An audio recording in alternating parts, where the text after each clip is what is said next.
So far, we have reviewed how to use functions defined in Lisp, how to call those functions. Now, let's review how to create our own functions. A function definition is a list. The first element of that list is the keyword defun.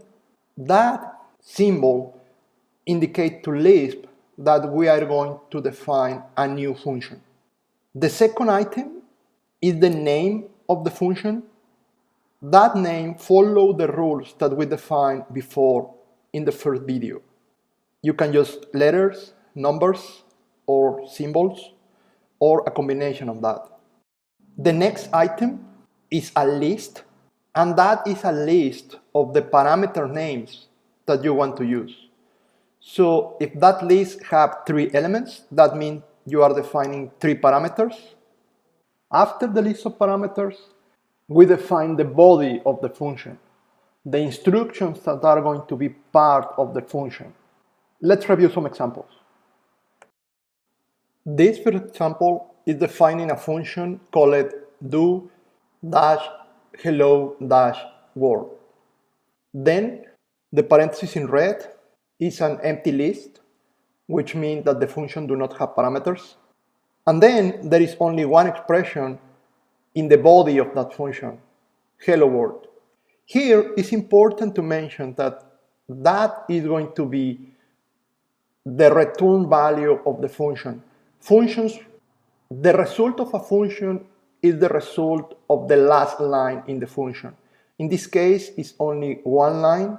Therefore, that is going to be the line to be returned. So if you run this function, the result is that hello world. As you notice, when you define a function, what you're going to show in the screen as a result of the definition is the name of the function in uppercase. So when that happens, means that list now have knowledge of your new function, and then you can use it. So for instance, in a second line, you can do-hello-world between parentheses, because now that is a function. So this is a list with only one element. The element is the name of the function. We do not have parameters before, therefore here we are not including parameters. The list have only one element. When you call the function, as you can see in blue, the result is going to be hello world. This second example is a definition of a function named add-4, and this one has one parameter, and the name for that parameter is x. So this is a function that receives one value. In the body, the function has only one expression, and the expression is the addition of x, the parameter, plus 4. So this function is going to return the value that the function received plus 4. As you notice, again, when you press enter after this line, the interpreter is going to return and show you the name of the function in uppercase. So from that point, you can use add-4 as a function. So in the next line, inside of parentheses, and using as a first item the name of the function, and then one and only one parameter, you can call the function. And in this case, if you send as a parameter the number 7, you are going to get as a return value 11. In the last example, the function hypotenuse have 2 parameters, and the body is one expression. But that one expression, the instruction for a square root, have as a parameter the addition of 2 multiplications. Because this is considered only one line, the result of that line is going to be the result of the function. As before, when you press enter, the name of the function is going to appear in uppercase. So you're going to have, as a result of the definition of the function hypotenuse, this uppercase hypotenuse. But then you can call the function using the name, the one that you use in defun, inside of the parentheses as a first element, and then you can pass 2 parameters. in this case 7 and 9, and those two values are going to be the values used as length and width. Here we have another example. This is a function named first-n-chars. That is the name. And this one have three parameters. String is a variable, is a name. N is the name for the second parameter. Reverse-it with the uppercase is just another name for the third parameter. So three parameters. Then the body of the function is an if condition. And as you remember, the first element inside of the list that conforms the if condition is the condition itself. So as you can notice, we are using as a condition the third parameter. So reverse it. If that value is true, the first instruction is going to be executed. If that value is false, then the second instruction is going to be executed. Here, this if condition have used one line for the if and one line for what in Java, C, or C++ is the else block. The instruction subseq, the instruction reverse were reviewed before. Reverse, receive one parameter, and invert the order of the characters in that string. Subseq, receive three parameters. The first one is a string, and the next two are the index for the first and last element that we want to extract from the string. So as you notice, we are using the n, that is the second parameter of the function that we are defining, as an index, and we are using a string, that is the first parameter in the function that we are defining, as a parameter for the reverse and subseq. So when you define this function, you are gonna get as a return value the name of the function in uppercase, and that means that now Lisp allow you to call the function. So now you can use this line here, between parentheses, the name of the function, and then we can pass three parameters. In this case, we are passing as a parameter the string hello world, the number 5, and nil. And if you remember, nil is the name that we use for false. So a string hello world, the integer 5, and false. When the function is executed, the result that we get back is hello. So because reverse it is false, then the instruction that is executed in the if condition is the second one, and the second one basically take the string hello world and return the elements from 0 to n, in this case from 0 to 5. So we get the first 5 characters of the string, and in this example is hello. In the second example, we do exactly the same call, first-n-chars, with string hello again, with the number 5 again, but now instead of nil, equivalent to false, we use t. And t is the symbol that we use to represent true. So now the parameter reverse it is true. And because that parameter is true, the line that is going to be executed inside of the if condition is the first one, and the first one is going to reverse the string before executing subseq.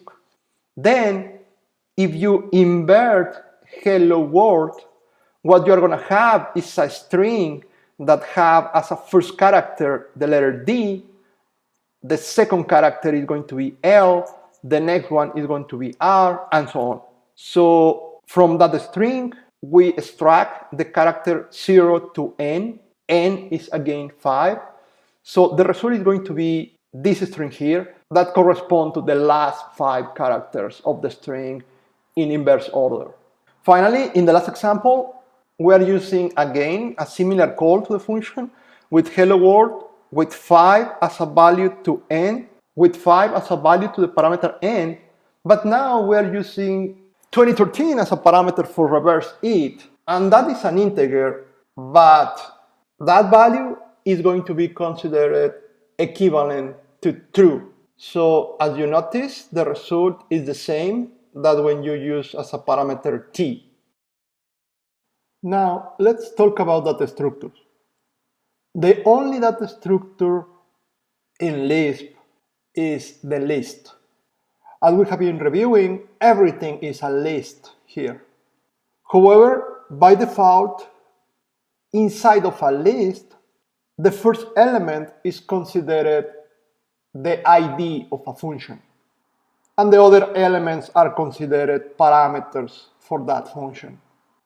When we want to use the list as a data structure, we need to tell Lisp that all the elements inside of the list are just items, and that list should not be executed.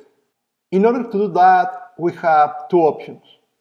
The first one is to use the function quote, and as a parameter, the list with the values that we want to use. The second option is to put a quotation mark before the list. In both cases, with the quotation mark or with the quote function, we are telling Lisp that the first element of the list is not the ID for a new function, but that all the elements are just items inside of the data structure. So for instance, in these first two examples, both are equivalent.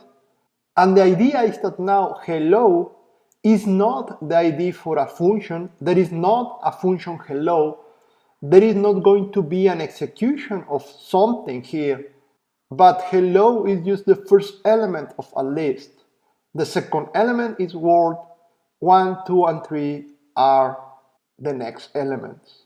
So this is a list with 5 elements. And as you notice, the return value when you define a list is the list between parentheses and with all the letters in uppercase. One important thing to notice is that you can have a list as an element of the list. So here, for instance, you have this list that have 4 elements. The first one is what. The second one is. The third one is a list, and this list have 2 elements, going and on. And then here is the fourth element of the list.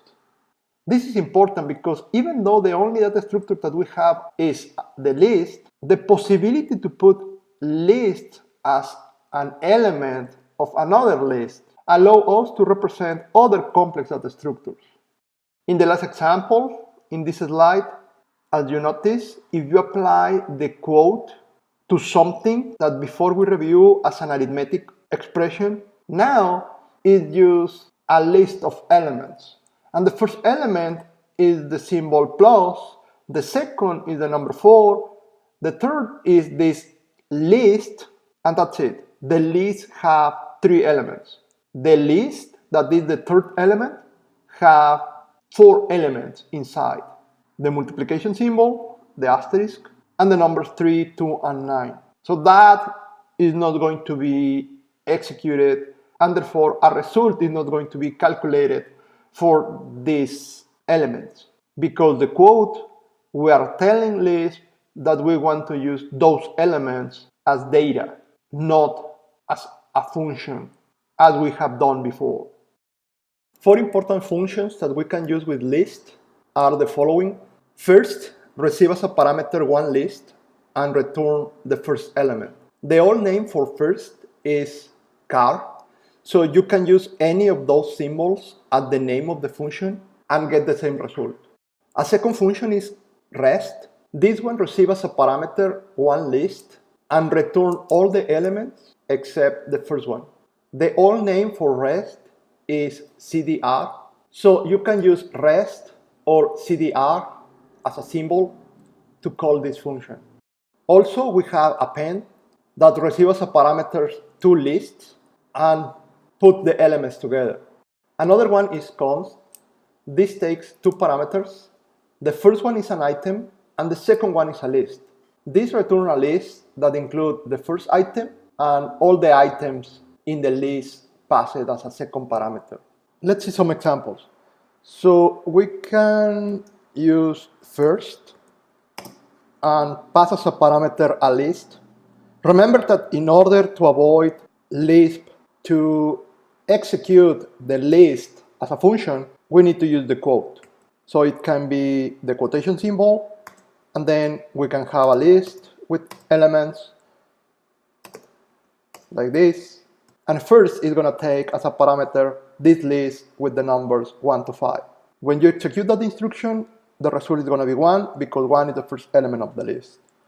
Another way to do the same thing is using quote instead of the quotation mark.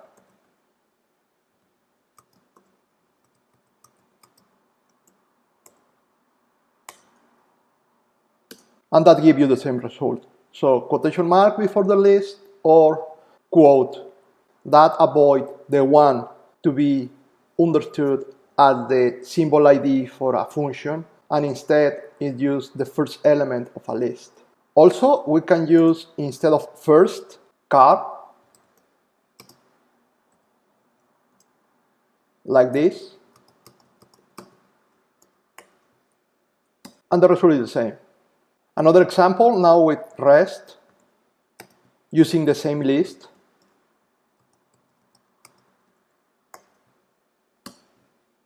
Rest returns all the elements in the list except the first one, except 1. So you have a new list with the numbers 2 to 5. And you can use CDR instead of rest and get the same result. Another example with append could be something like this. You need 2 lists. Again, we're going to use the quotation mark. And the second one. And you get this result. Let's review more examples. Here, to avoid writing the list several times, I am creating one variable with the instruction setF. The name for the variable is going to be my list, and the value is going to be this list here with the quotation mark at the beginning to indicate that what I want to store in the variable is not the result of a function, but that list as a value. As you can notice, the list has 3 elements. The first element is a list that have A and B. The second element is the letter C, and the third element is a list that have only one element inside, that is the letter D. Notice that the letter C alone means one element, one item, but the D surrounded by parentheses is a list. It's a list with one element. Then, in the second instruction, I can use this recursive call to car. Remember that car is first. So I can call first or car list and pass that as a parameter for another call to car. So I am asking about the first element of list. And the first element is the list with A and B. And then I can ask for the first element of that first element. And the final result is going to be A. Because that is the first element of the list, that is the first element of the list that I passed as a parameter originally, my list. Also, in the next example, I can call CDR last,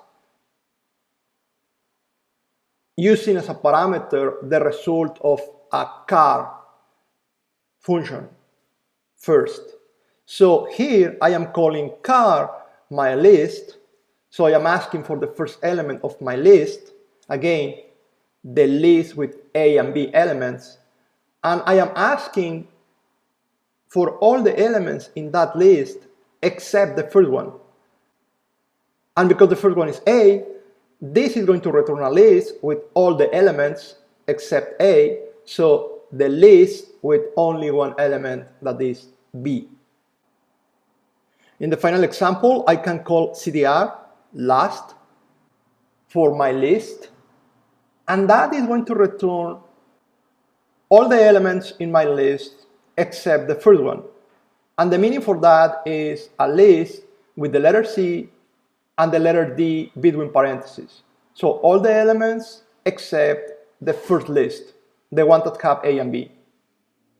Then to that list with C and the list with D, I am asking for the first element with K.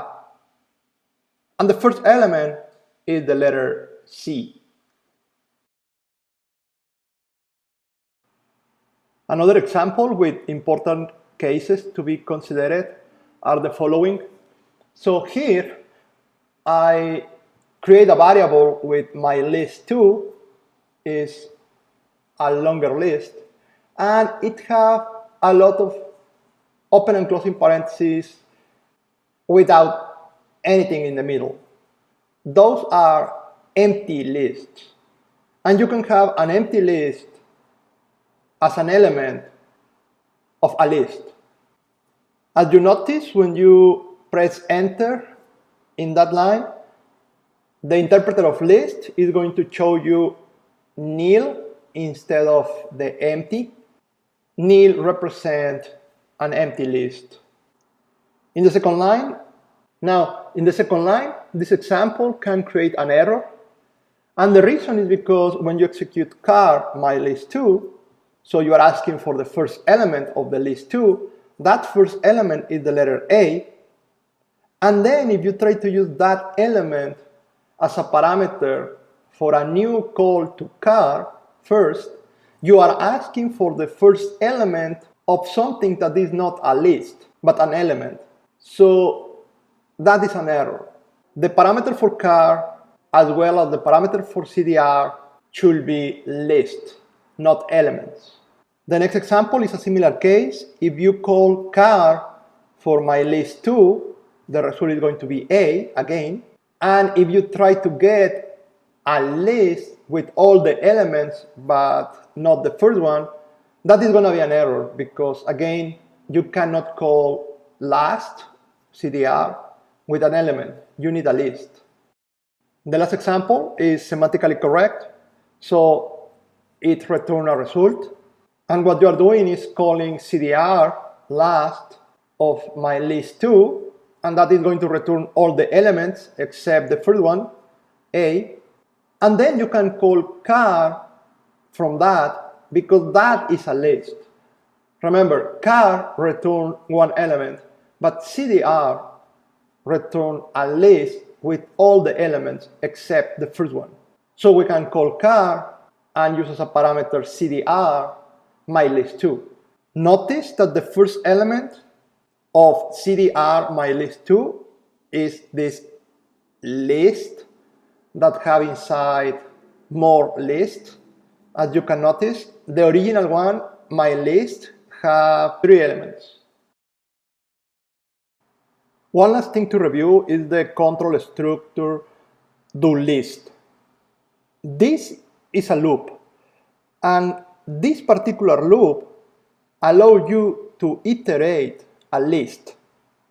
So this one is an expression that have as a first element the keyword dolist. Then the second parameter is a list that includes 2 elements. The first one is the name of a variable, and the second is a list of elements. After that, each of the expressions that we put here are going to be instructions inside of the loop.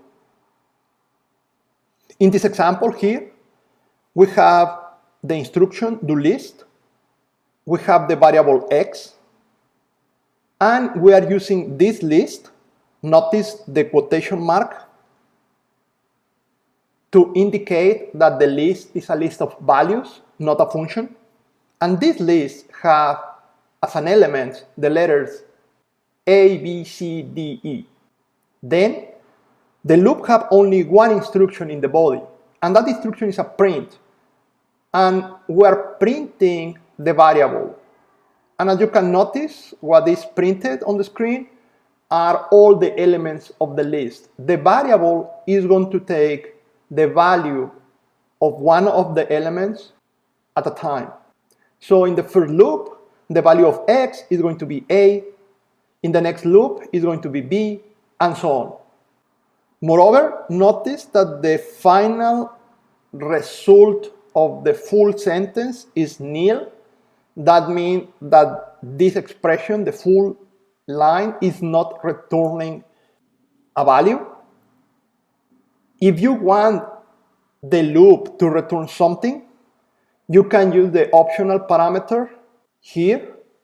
That will be the third parameter in the list that have the variable and the list. So putting the pieces together, we can create programs in Lisp combining the elements that we have learned so far. So in this example, we are defining a function. The function name is my-reverse. The function receives only one parameter. The name of the parameter is list. It can be anything, but I choose list. In the body, the function has this let expression. Remember, let allow us to define kind of local variables. So we are defining this new dash list as a variable. Because we are not specifying any value, that variable is an empty list. In fact, it's an empty space in the memory. Then, inside of the let expression, as an instruction, we are using a do list. The do list is using a variable x, that is new, and is using as a list the parameter that the function receives. So this one is going to iterate the list that was received by the function, and in each iteration, x is going to have one of the values. Then inside of the loop, we are using the expression setf to put a value in the variable new list. And that value is going to be the result of calling the expression const using as a parameters x and new list. If you remember, const add a new item into a list. So in this particular case, const is going to add the item x, the value of x, inside of the list new list. So the first time new list is empty and the value of x is the first element of the list that we sent as a parameter. The second time, new list have one element and x is going to be the second element of the list that we send as a parameter. And the second element of the list that we send as a parameter is going to be added at the beginning of the new list, just because const add the new element always at the beginning of the list. When the loop finish, the next instruction inside of the let expression is just the name of the symbol new list. As you remember, the last line in a let expression is the value that the let expression returns. So this let expression is going to return as a value new list. But also the return value of the function is the return value of the last line in the function. And the only line, and therefore the last line in this function, is this let instruction. This is important. The function have only one line, let. Everything else, the do list, the setf, and so on, are inside of let. Then we close the definition of the function. You are going to have, as a result of that definition, the name of the function in uppercase. In that point, you can use your new function. When you call the function, if you send as a parameter this list, again, notice the quotation mark to avoid Lisp considering A as the ID of a function and to consider this as a list of values. When we call my reverse with this list of values, the result is going to be the same values, but in reverse order. So here we have the definition of a function, the definition of local variables, a loop, an assignment, the call of the function with one parameter, and the return of a value. And that value is a list. Copy the example, play with this, practice with the examples that we reviewed before, and then you can move forward and complete your homework for this week. Thank you and see you in the next video.